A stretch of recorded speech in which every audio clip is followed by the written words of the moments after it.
సమయస్ఫూర్తి. పంచవటం అనే ప్రాంతంలోని ఓ మర్రి చెట్టు తొర్రలో ఒక పిల్లి నివసిస్తోంది.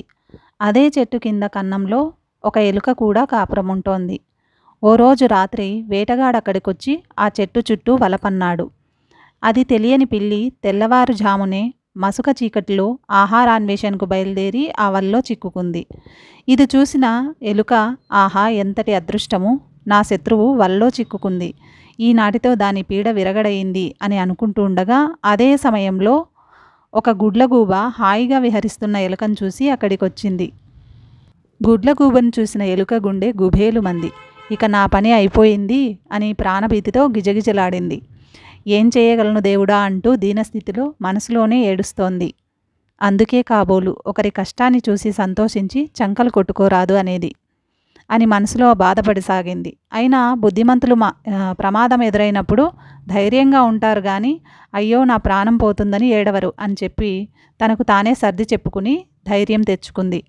ఎంతైనా ఓ చోట బ్రతుకుతున్న వాళ్ళం కాబట్టి ఈ పిల్లిని అర్థించి ప్రాణాలు నిలబెట్టుకుంటాను అని నెమ్మదిగా పిల్లి వైపు అడుగులు వేసింది. మిత్రమా, నమస్కారం. చాలా సంవత్సరాల నుంచి మనిద్దరం ఈ చెట్టు వద్దనే బతుకుతున్నాం. ఎప్పుడూ ఒకరికొకరు అపకారం చేసుకోలేదు. ప్రస్తుతం కష్టకాలం వచ్చింది కాబట్టి శత్రువులం అనుకోకుండా పరస్పరం సహకరించుకొని ఈ ఆపద నుండి ఎలాగోలా బయటపడదాం. కానీ తీరా నీ వలతాళ్ళు కొరికి రక్షిస్తే గుటుక్కున ఎక్కడ మింగేస్తావో ఏమో అన్న భయంతో కాసేపు వెనకడిగేసి అనవసరపు ఆలోచన చేశాను. కానీ తెలియని దాని నోట్లో పడి దిక్కులేని చావు చచ్చే కన్నా నీకు ఉపకారం చేసి ఇద్దరము స్నేహంగా ఉందామని, నువ్వు కాదంటే నీకు ఆహారం అయిపోదామని తెగించి వచ్చాను. ప్రాణభీతితో కాదు, ప్రాణ స్నేహం కోసం తహతహలాడుతూ అనింది ఎలుక. ఇదంతా విన్న పిల్లి ఎంతో ఆనందించింది.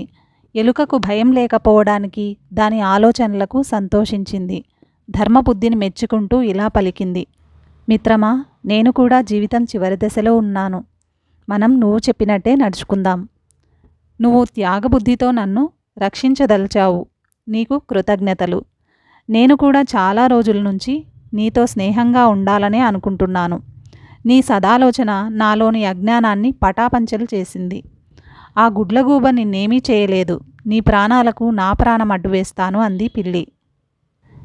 వాళ్ళిద్దరూ అలా సఖ్యంగా మాట్లాడుకోవడం చూసిన గుడ్లగూబ వారి మైత్రికి భయపడి తన పథకం పారదని నిరాశతో తన దారిన తాను పోయింది. వేటగాడు వల్లో చిక్కుకున్న పిల్లి కోసం వేట కుక్కలతో వస్తున్నాడు. అది చూసిన పిల్లి, మిత్రమా, ఆ కిరాతకుడు కాలయముల్లా వస్తున్నాడు, నన్ను తొందరగా రక్షించు అంది. ఎలుక తెలివిగా వల కొరుకుతున్నట్టు నటిస్తూ తీరా వేటగాడు దగ్గరకొచ్చిన తర్వాత పుటుక్కున వల కొరికి కేవలం పిల్లి వెళ్ళడానికి సరిపోయేంత దారిని మాత్రమే చేసి చటుక్కున తన కన్నంలోకి పరిగెత్తింది. పిల్లి బతుకుజీవుడా అంటూ పుటుక్కున చెట్టెక్కి కూర్చుంది. వేటగాడు పిల్లి చేజారిపోయిందని విచారిస్తూ వెనుదిరిగాడు. కొంతసేపటికి పిల్లి మెల్లిగా చెట్టు దిగింది.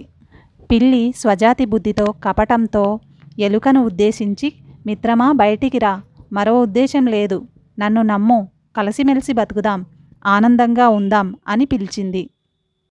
తెలివైన ఎలుక కనిపించి కనిపించకుండా కన్నంలోంచి తల బయటకు పెట్టి తొందరగా బయటకు రాకుండా ఇలా అనింది. మిత్రమా, చాలా సంతోషం. ఇందాకటి అవసరం ఇద్దరిది అయింది, ఆ ప్రాణభయం ఇద్దరిది. అందువల్ల నిన్ను ఆశ్రయించవలసి వచ్చింది. ఇందులో మోసం, దగ, కుట్ర ఏమీ లేవు. అంతా సత్యమే. జరిగింది ఉభయులకు లాభమే. ఎవరి ప్రాణాలు వారికి దక్కాయి. నిజానికి జాతి లక్షణం కాదనలేని వైరలక్షణం. బయటికి వస్తే నాకు ప్రాణగండం తప్పదని తెలుసు అని పలికి కన్నంలోకి దూరి ఇక బయటికి రాలేదు ఎలుక. ఎలుక బయటికి రాకపోయేసరికి పిల్లి నిరాశపాలైంది. ఇదండి ఇవాల్టి కథ. మరో మంచి కథతో నెక్స్ట్ వీడియోలో కలుసుకుందాం.